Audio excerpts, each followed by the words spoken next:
The word we'll be learning in this section is chuo, which you will often hear in contexts related to geography, directions, or in organizational structures. For example, Tokyo no chuo or chuo-eki.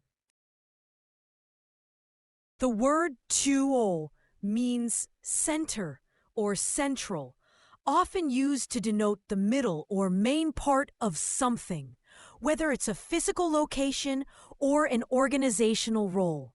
It implies importance or a primary position in a given context. The first kanji means middle or inside and gives the idea of being in the center of something.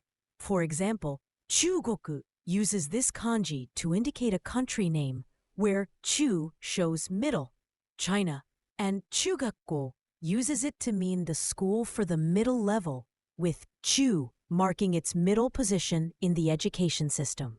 The second kanji means the central point, or core, and emphasizes a focal center.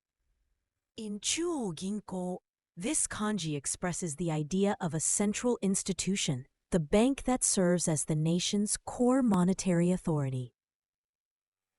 There is a station in the center of Tokyo. Tokyo no chuo ni eki ga arimasu.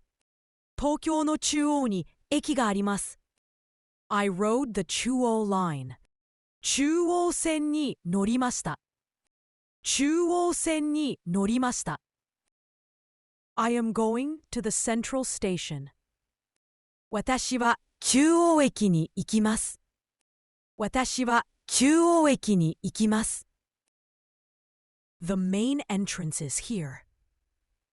Chuo genkan wa koko desu. Chuo genkan wa koko desu. The most common synonyms of the word chuo are mannaka and chushin. The word mannaka specifically refers to the exact middle point, while chushin highlights the idea of a focal point or core, which carries a slightly more abstract meaning than chuo. The most common antonyms of the word chuo are shui and hazure.